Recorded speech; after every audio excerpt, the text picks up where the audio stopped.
नमस्कार, मैं प्रेम पंचोली।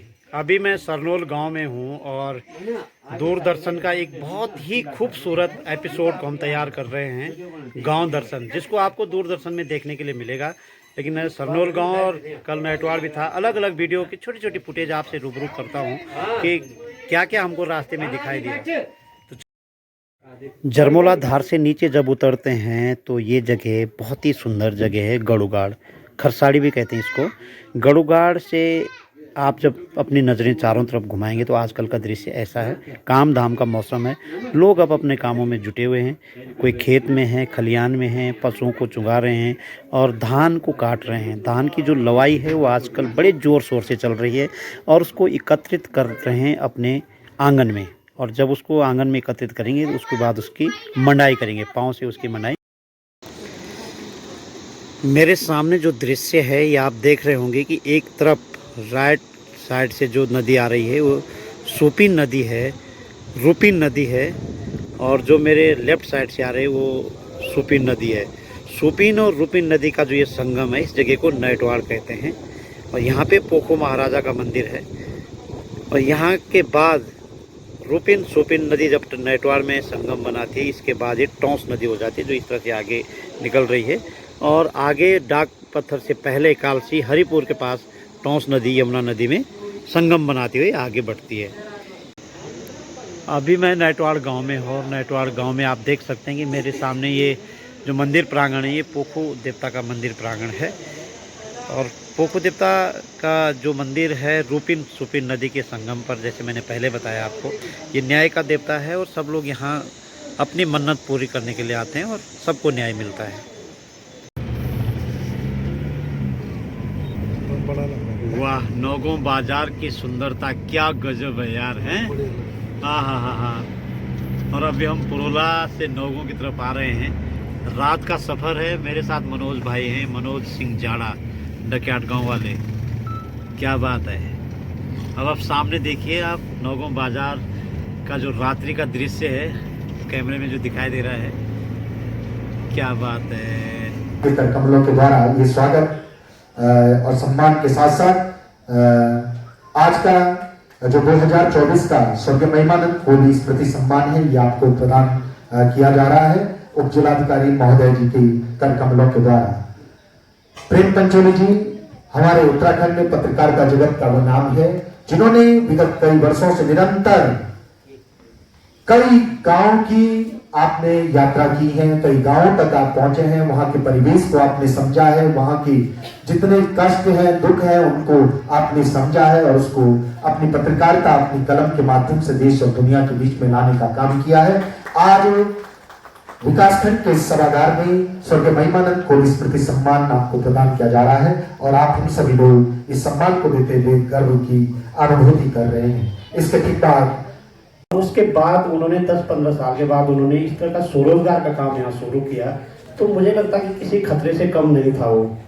और इतने दूर दराज में जहाँ कोई गाड़ी नहीं, कोई ऐसा सेटलमेंट नहीं कि कुछ हम शुरू करें, वो काम यहाँ शुरू हुआ। तो उस काम के लिए आज जब हम किसी बड़े उद्योगपति की बात करते हैं तो उस काम की शुरुआत महिमानंद जी की जो बुनियादी शुरुआत है उसके साथ आप कंपेरिजन कर सकते हैं कि किस तरह से उस वक्त उन्होंने इस काम को शुरू किया। लोगों को ये आग्रह किया कि स्वरोजगार से जुड़िए। आज तो सरकार भी प्रोजेक्ट ला रहे हैं ना, सरकारों के पास बहुत बड़े प्रोजेक्ट हैं कि स्वरोजगार लाइए, इतना बेनिफिट देंगे, इतना क्या बोलेंगे, सब्सिडी देंगे, सब कुछ देंगे। लेकिन उस समय कुछ नहीं था। तो उस व्यक्ति ने जो यहाँ पर किया है वो हम सब लोगों के लिए प्रेरणा स्रोत है। जब राजेंद्र भाई आज 5 साल पहले की बात है, देहरादून में एक प्रेस में आए थे कि उनको एक स्मारिका छापनी थी और उस पर बातचीत हो रही थी। मैं प्रेस में बैठा हुआ था, तो मुझे इनके बारे में पहले से पता था, क्योंकि मेरी एक जिम्मेदारी कि मैं अब तक नहीं निभा पाया कि किताब लगभग 200 पेज की स्वर्गीय महिमानंद जी पे आनी चाहिए और ये मेरी जिम्मेदारी है जिसको मैं निभाऊंगा। तो उसी को प्रेरणा लेकर के मेरी एक किताब आ रही है, स्टोरी ऑफ सक्सेस करके, जिन्होंने पूरे उत्तराखंड में अद्भुत काम किया है स्वरोजगार को लेकर के। उन बीच में डॉक्टर स्वराज विद्वान है और अगर ये वहां नहीं होते तो शायद किताब का उद्घाटन वहां भी नहीं हो सकता था। तो खैर, मैं सबको प्रणाम करता हूं। मैं नाम इसलिए नहीं लूंगा कि हमारा जो प्यार है ना, वो सुनील से हो रखा है। और आप पूछेंगे कि तुम्हें सुनील से प्यार क्यों हुआ? क्योंकि हमारी बहन ने उससे पहले प्यार कर दिया था, तो इसलिए हमको उनसे प्यार करना पड़ता है ना। तो ऐसे सुनील, बहुत प्रतिभा है सुनील के अंदर। मैं सुनील इसलिए बोलता हूँ कि रिलेशन में बहुत सारी चीजों में बहुत बहुत प्यार करता हूँ उससे। और सुनील सजवान हमारे पूरे गंवाई जौनपुर की एक शान है। जब वो बोलते हैं तो लोग सुनते हैं और बैठ जाते हैं बड़ी इत्मीनान से। और मेहनत की है, ऐसा नहीं बोलता सुनील। सुनील जो आज बोल रहा है बहुत मेहनत की, उस मेहनत को मैंने अपनी आंखों से देखा, कई सालों से देखा। तो दोस्तों, आप मेरे सामने जो देख रहे हैं ये बंदर पूंछ है और उसके नीचे, ठीक नीचे यमुना नदी है। और यमुना घाटी आपको कितनी सुंदर दिखाई दे रही है। मेरे सामने पर जो गांव है ये नंगाण गांव है। अब आप नंगाण गांव से सीधे चलेंगे, ये थान गांव दिखाई दे रहा है। और थान गांव की सुंदरता देखते ही बनती है। सामने से यमुना नदी बह रही है। यमुना घाटी का जो सुंदर दृश्य है, मैं अभी राजगढ़ी में हूँ और राजगढ़ी से दिखाई दे रहा। सामने पे नंदगांव है, ये गंगनानी।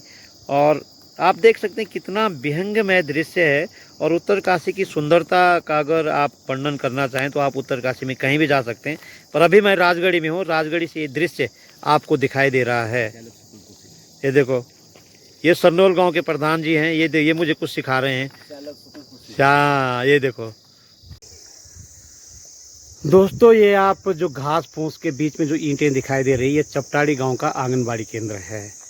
तो आप समझ सकते हैं कि आंगनबाड़ी केंद्र की जब हालत ऐसी है तो यहाँ पढ़ने वाले बच्चे जो बिल्कुल छोटे बच्चे हैं, जिनकी खेलने कूदने की उम्र है, जिनको एक सेंटर में खेल खेल में कुछ सिखाया जाता है, उन बच्चों के लिए चपटाड़ी गांव का ये आंगनबाड़ी केंद्र है।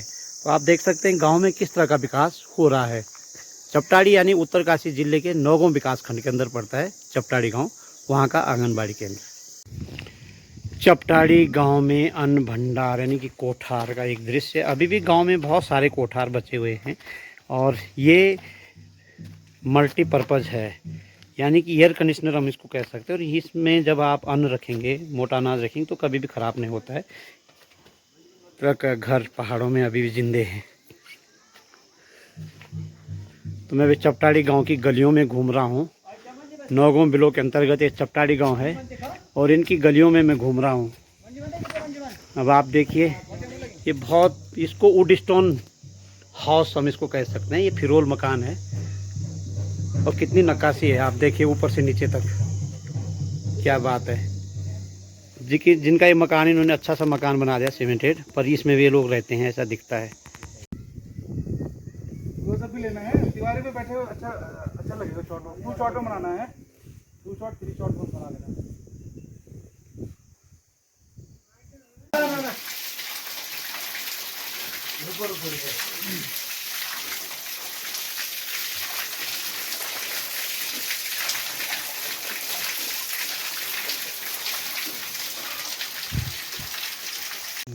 ना वो कील लगाए, कुछ नहीं तो हमने सोचा था कि तख्ते से नहीं बढ़िया ढंग से, और ना दरवाजे बड़े बनाना जितना है, बस तो ये थोड़ा नीचे था तो ये उठा इतना, और कोई गट्टा फट्टा सीमेंट समझ कुछ नहीं।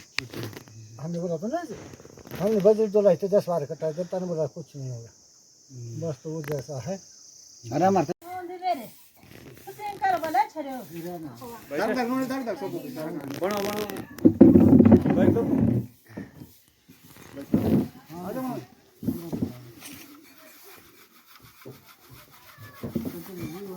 काटी पीस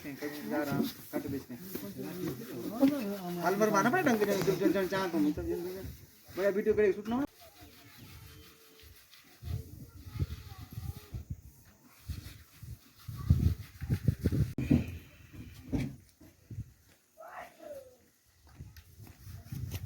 आई भी देते सब बात।